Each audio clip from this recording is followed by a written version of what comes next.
Hello friends. So far we have used simple data types like int, float or bool. Python also offers us compound data types that allows us to work with multiple items at once. Today we will discuss on the compound data types, and those are list and tuples. List is the most commonly used and most versatile data type in Python. Now, how to create a list? A list is a sequence of items in an order. We create list by placing items inside square brackets and separated by comma. Let us create a list. A list of integers.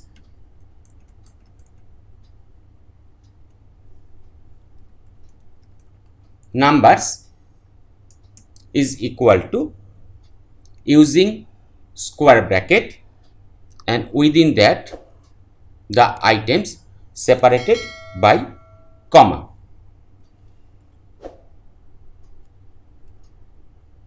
Then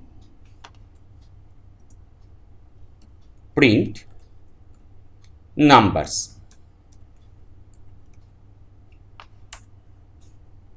It is not necessary for a list to have all of the items of same type. We can also create a list having mixed data types, and a list can also contain duplicate elements. At first, check this list.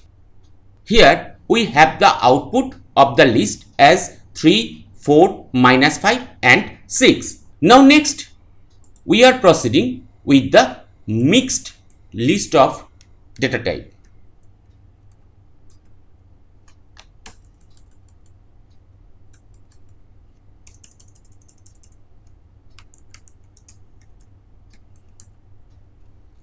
Suppose we have a variable random list, and here we are giving the items as 3, then the second item as 3.5, third one as 3 and last one as 3.5, and we have the variable random list. Here 3 is of integer type, 3.5 is of float type, 3 is of string type, and 3.5, the fourth item, is also of float type but duplicate. Now if we run the code, we are getting the output as desired. Now we can also create a empty list. Suppose we have the list like that one. List 1 only the square brackets, and if we have the print function for the output, if we run the code, we have nothing in the list. No item is enclosed by the square brackets, so the output is blank. The size of an empty list is 0. Let's check it. We can use the built-in len function to find the length of the list. So here we are using the len function, and if we run the code, we are getting the result as 0.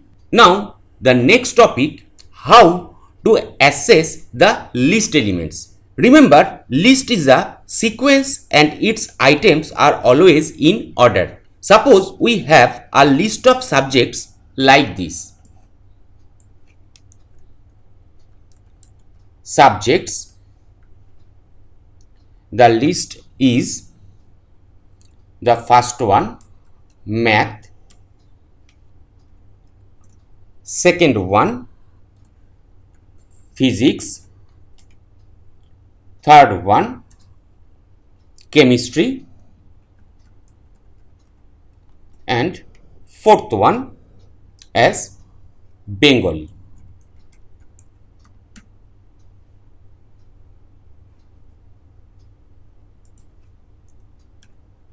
Now we are using the print function.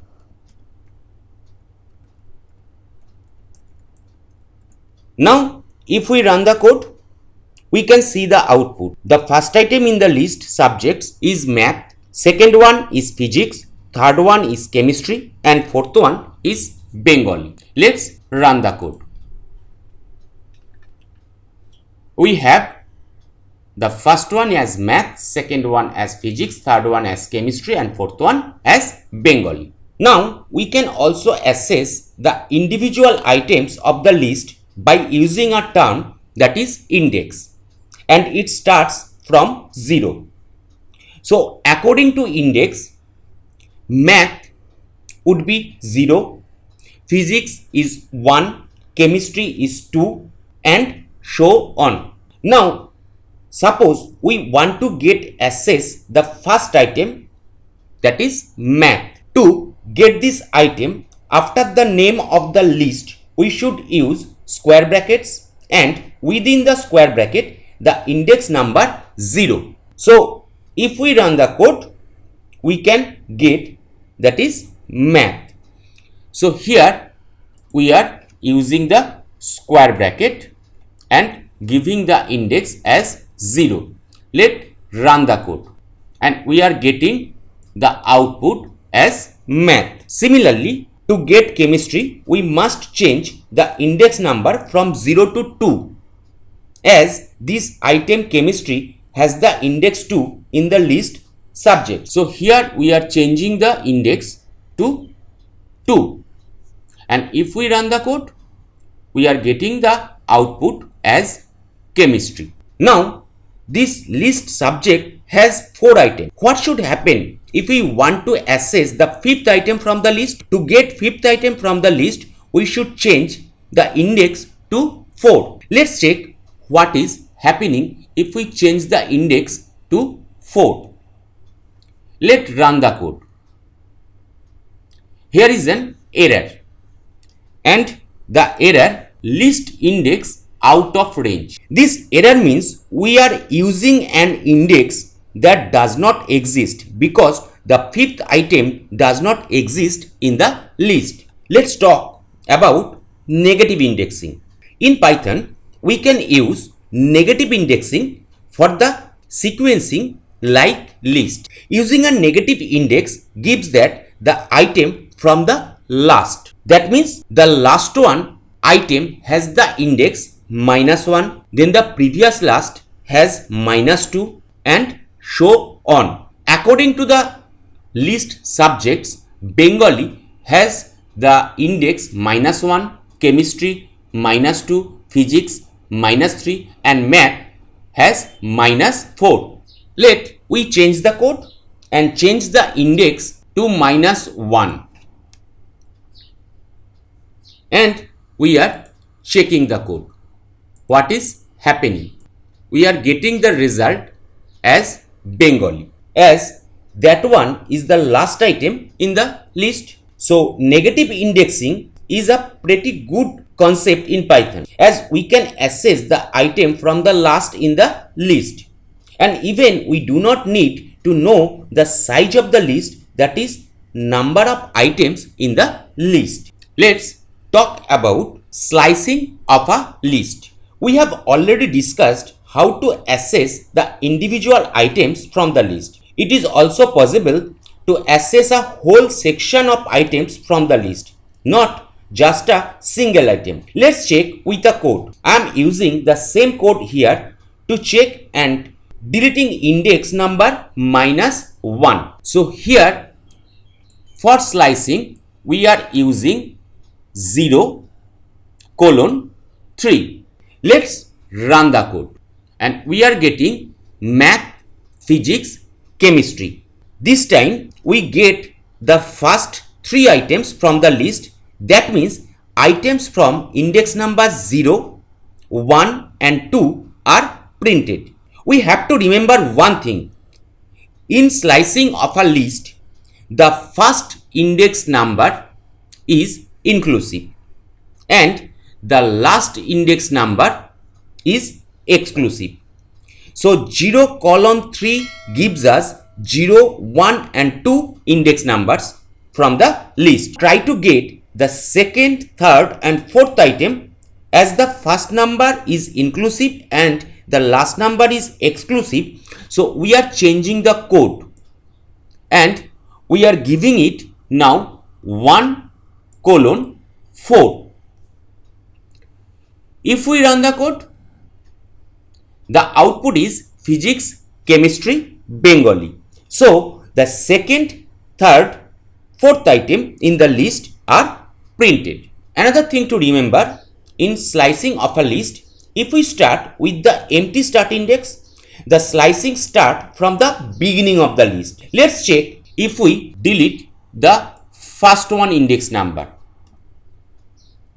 And here we also changing the last index number. If we run the code, we are getting math, physics and chemistry. Here we get the first 3 items of the list. That means just leaving the first index number as blank, we are using index number 0 at that blank position. So if we put 0 in the blank space, we get the same result.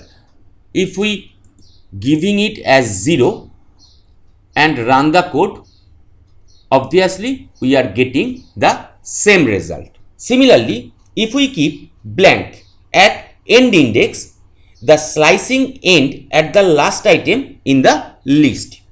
Let's check print subject slicing index number start from 1 and we are deleting the last index number. That means the last index in the slicing are now blank. So if we run the code, we are getting physics, chemistry and Bengali. That means from the second index to the last index. However, we can also use the negative indexing in slicing of the list. You must check it. Lists in Python are pretty dynamic. It is easy to add, modify or delete the items from a list in Python. For this kind of changeable objects is mutable. So we can say the lists are mutable objects. Let's check with code how we can change our list items. We are working with the same list objects. We are now changing the second item in the list subjects. So the subjects is equal to math, physics, chemistry and Bengali. So the second subject is physics. So we are now changing the second subject. That means subjects 1 is equal to suppose English. Now if we use the print subjects and run the code. So here check the second subject has been changed from physics to English. We can also change the portion of a list, not only a single item. Let's modify the code. Now we are modifying the code and using the slicing method. That means subjects 1 colon 3 is equal to now English comma suppose French.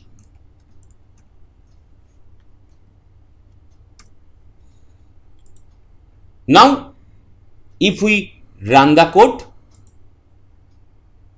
now check the second subject is English now and the third subject is French now in place of physics and chemistry respectively. Our next topic is iterating through a list. At first, we should learn about in keyword. That in keyword checks whether any item is in list or not. Let math is in the list subjects or not. So we are now using the same code, and here we have subjects math in subjects. Let's run the code and it is giving us true. Let's check. In place of math I am giving French. Remember, at that moment French is not in the list. So if we run the code, we are getting false. We can use this as a test condition in a if statement for decision making, and we can perform one set of tasks if the item is in the list and can do another set of tasks if the item is not in the list. If you want to get individual items in the list one by one, we can use the for loop. Let me revise it once again. So here we are using the for loop for subject in subjects colon print subject.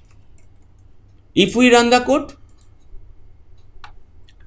math, physics, chemistry, Bengali.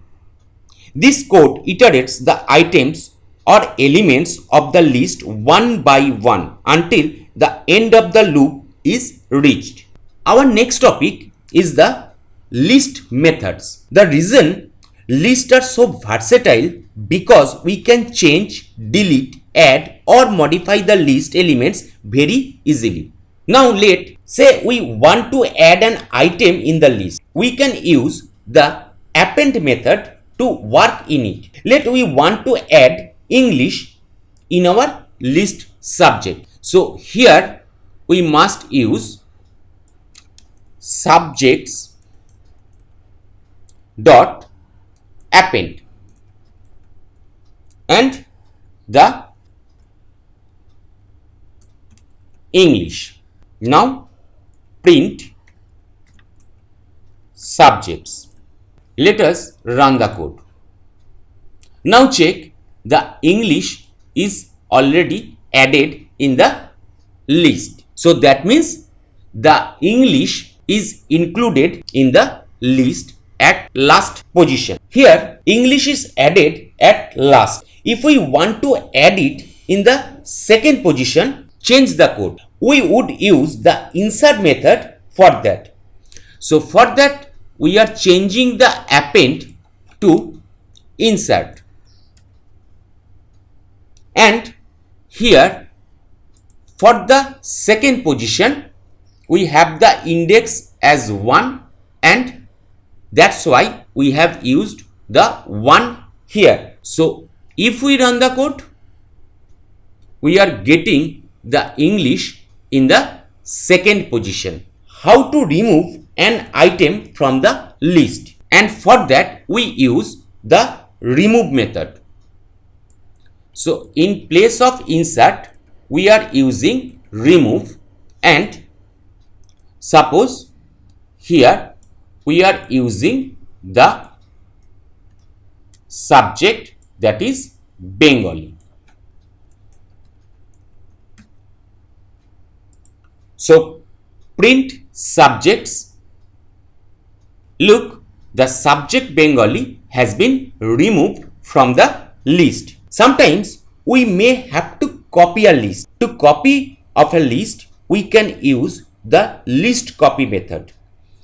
Suppose we have subjects 1 is equal to subjects dot copy,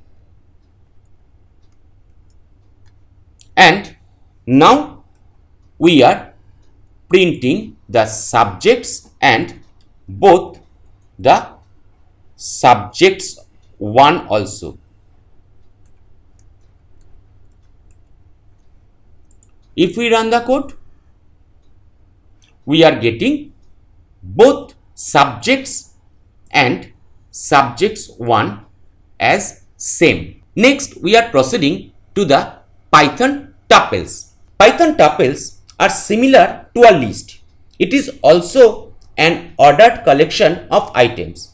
The only difference between the two is that list is mutable, whereas tuples are immutable, and we cannot change the items in a tuple. In a tuple, we need to wrap the items inside a parenthesis and separate it by commas. Suppose we have a tuple, that is numbers equal to, in bracket, 20 minus 5 3 19, and print numbers.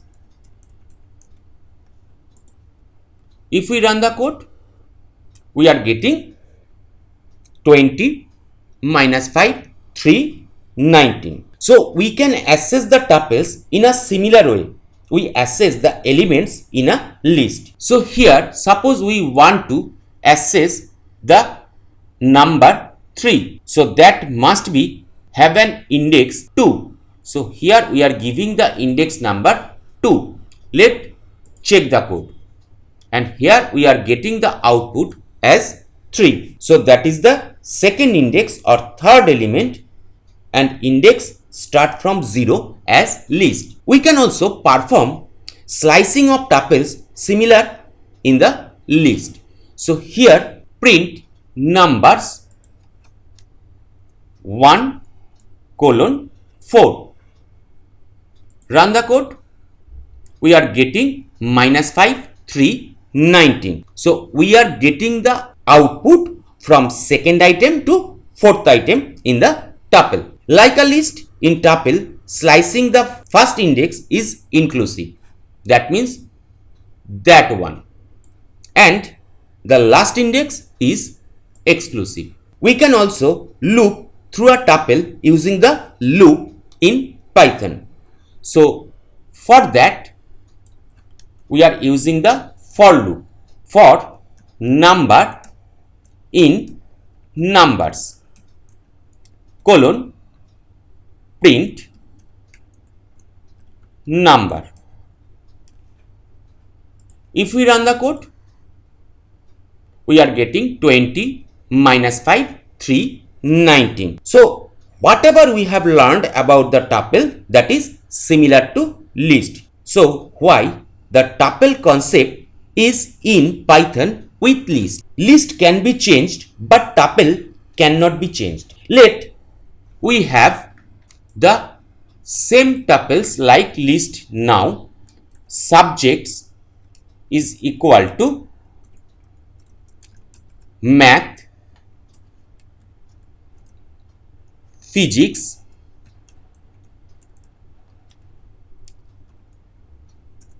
chemistry, and Bengali.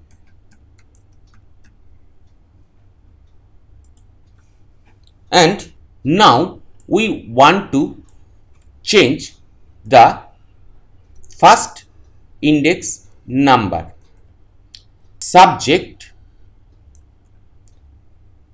0 equal to French. Now we get the error is we run the code. That is, tuple object does not support item assignment. We also cannot add, delete or change the item value in tuple. So we also cannot use append, insert or remove keywords with tuple in Python. List is a collection of ordered items. To access individual elements of a list, we use indices. To access a portion of a list, we use the slicing method. Python has several useful methods that make it easier to add, change, insert and remove list elements. Tuple is similar to list but tuple is immutables.